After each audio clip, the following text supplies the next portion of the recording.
tidak ada kasus seperti itu, tidak bisa juga diambil alih. Dan sekarang ini polisi sudah menyerahkannya kepada jaksa, dan jaksa seperti saya katakan tadi harus mematuhi semua aturan dalam menegakkan hukum ini, walaupun yang disidik ini sekarang sudah adalah mantan pejabat di Kejaksaan Agung sendiri, dan seluruh komponen masyarakat, akademisi, LSM, semuanya lah masyarakat juga mengawasi ini supaya hukum itu betul-betul kita tegakkan bersama.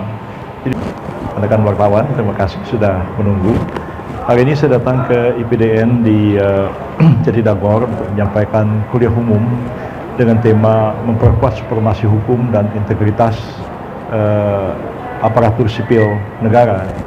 Dan kuliah sudah saya sampaikan sekitar 2 jam, menjelaskan berbagai aspek terkait dengan konstitusi kita, pentingnya etika dalam menjalankan kehidupan berbangsa dan bernegara, sebab semua aturan-aturan hukum, konstitusi, undang-undang, PP, dan seterusnya itu tidak akan ada artinya kalau sekiranya tidak ditopang oleh satu etika kebangsaan yang kuat, etika peradaban yang kuat. Apa yang kurang lagi pada masyarakat kita ini, ya, sudah ada undang-undang tindak pidana korupsi, sudah ada undang-undang KPK, polisi, jaksa diberikan kewenangan untuk menindak pelaku korupsi, sudah ada pengadilan tipikor, sudah ada KPK, undang-undangnya sudah begitu keras, bahkan hukuman seumur hidup, hukuman mati, toh masih terjadi juga. Apa yang kurang pada kita ini? Kita bukan kurang norma, bukan kurang aturan, bukan kurang lembaga-lembaga penegak hukum. Yang kurang adalah kesadaran etika kita sebagai sebuah bangsa. Itulah arti penting dari Pancasila kita itu, sila ketuhanan yang Maha Esa itu harus diresapi, dijalankan menurut keyakinan agama masing-masing yang ada di negara kita ini.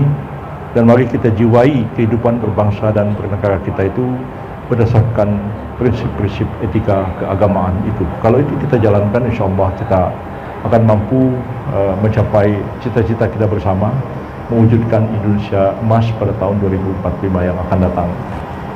Selain itu, saya juga menyampaikan ucapan terima kasih kepada Pak Rektor dan segenap sivitas akademika IPDN yang hari ini menyampaikan, menganugerahi saya penghargaan, apa namanya tadi Pak Rektor?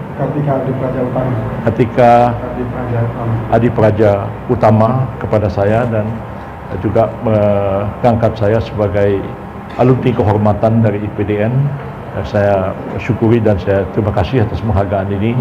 Mudah-mudahan akan memotivasi saya juga untuk belajar lebih banyak tentang seluk-beluk penyelenggaraan pemerintahan di dalam negeri. Saya kira itu yang dapat saya sampaikan. Ada yang mau tanya, silakan. Tadi agak keras suaranya.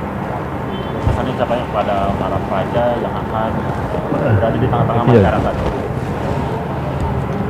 Saya selalu bermain ini apa pesan yang disampaikan oleh Pak Menko pada praja yang akan menjalankan tugasnya di tengah-tengah masyarakat, terutama terkait supremasi hukum dan juga integrasi atau integritas dari ASN itu sendiri. Ya, saya mengingatkan mereka bahwa negara kita ini telah kita sepakati bersama sebagai sebuah negara hukum, bukan negara kekuasaan. Jadi hukum tanpa kekuasaan itu lumpuh, nggak ada artinya. Tapi kekuasaan tanpa hukum bisa berubah menjadi tirani dan kesenang-senangan. Dan karena itu para alumni IPDN ini yang nanti telah terjun ke tengah-tengah masyarakat harus menjunjung tinggi kaidah-kaidah hukum yang berlaku, menerapkan hukum yang paling adil. Kalau terjadi konflik antara norma hukum yang dirujuk ketika akan mengambil satu keputusan atau merumuskan sebuah kebijakan. Selain itu, saya juga menegaskan kepada mereka bahwa memperkuat etika sebagai penyelenggara negara. Kalau tidak, ya apa yang dilakukan dengan norma-norma hukum itu semua akan sia-sia belaka. Dan yang paling penting juga mereka harus bijak dalam mengambil keputusan dengan menerapkan satu prinsip. Di atas norma hukum itu ada norma etika, dan norma etika itu yang mendasari norma etik itu tidak lain tidak bukan adalah norma keadilan. Dan itu yang harus dilakukan, karena masyarakat kita ini demokrasi, ekonomi berkembang tinggi, apalagi ekonominya tidak berkembang misalnya, tapi tanpa keadilan, ya masyarakat itu berontak juga akhirnya, melawan juga pada akhirnya. Dan saya kira sangat penting untuk belajar hukum, belajar filsafat dan lain-lain untuk mengerti sebenarnya apa hakikat dari keadilan itu sendiri. Mereka boleh sedikit harapan ini dari Jangan, masih ada yang lain mau ditanyakan? Soal yang lain boleh Pak? Ya, silakan. Ya sekarang lagi rame Pak antara kejaksaan dan Polri, mungkin kan rame Pak. Mungkin baiknya penanganan kasus korupsi sedang sih Pak, biar Ya, Bapak Presiden tidak tinggal diam menghadapi semua ini. Nah, karena itu beliau memanggil Kapolri, memanggil Jaksa Agung dan memberikan arahan kepada mereka apa yang harus dilakukan. Kami melibatkan kewenangan masing-masing. Seperti kita ketahui dalam hal melakukan penegakan hukum terkait dengan korupsi itu, sebagian kewenangan itu juga ada pada polisi, ada pada jaksa, ada juga pada KPK. Tiga-tiga institusi ini sama-sama memiliki kewenangan dalam melakukan penyidikan korupsi. Hanya bedanya kalau polisi hanya melakukan penyelidikan dan penyidikan, jaksa bisa melakukan penyidikan, penuntutan, KPK juga sama, penyelidikan, penyidikan dan penuntutan.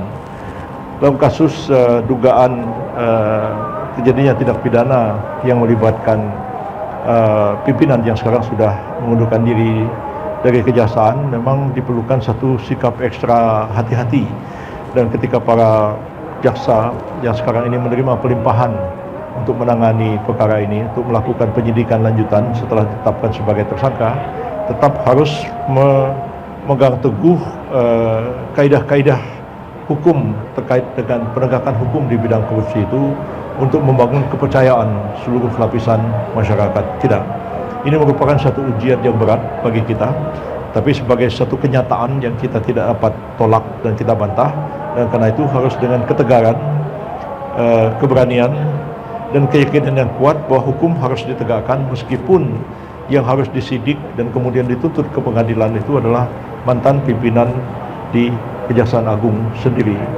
Hal seperti itu kan juga sebenarnya sudah pernah terjadi. Perwira tinggi polisi disidik lalu kemudian diadili. Ya, pimpinan KPK juga pernah diselidiki, disidik juga, dinyatakan sebagai tersangka. Harapan kita ke depan sebenarnya tidak ada lagi hal-hal seperti ini terjadi. Apa yang kurang di negara kita ini? Semua norma hukum sudah ada, semua institusi sudah ada, tapi toh kejahatan terkait dengan korupsi itu masih terjadi juga. Nah, karena itu saya berpikir bahwa tidak ada pilihan lain kecuali kita itu memperkuat etika bangsa, etika peradaban kita sebagai sebuah bangsa yang sebenarnya harus kita kaji ulang. Menerapkannya itu mulai dari pendidikan sejak dini, diajari betul etika itu sehingga dipatuhi oleh semua orang, meresap sebagai satu kesadaran. Sebab kalau hanya norma kita rumuskan, sekeras apapun sebuah norma itu, dia tidak akan ada artinya kalau dia tidak disadari bahwa norma itu sesuatu yang baik bagi kita pribadi, bagi kehidupan masyarakat dan negara seluruhnya. Saya berkeyakinan bahwa Presiden sangat concern dengan persoalan ini dan beliau sudah mengambil satu langkah yang tepat menurut saya, memanggil pimpinan Polri, pimpinan Kejaksaan dan melimpahkan ke Kejaksaan, walaupun mungkin ada perbedaan pendapat di kalangan aktivis hukum, para lawyers, para LSM, pegiat anti korupsi, akademisi mengenai pelimpahan ini. Tapi kita terima saja. Memang itu ada kemungkinan untuk dilimpahkan satu penyidikan kepada pihak yang juga berwenang. Ya.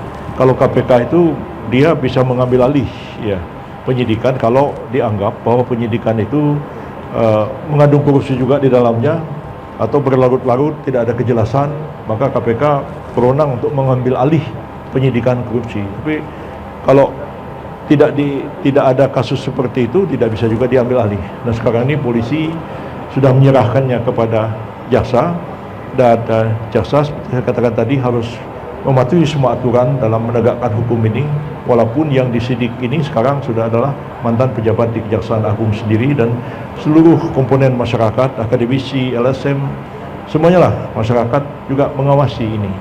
supaya hukum ini betul-betul kita tegakkan bersama. Jadi saya hanya dapat bicara sebatas itu sebagai mungkin orang yang belajar hukum, karena kewenangan saya juga dalam masalah hukum ini lebih kepada norma-norma hukum sebenarnya.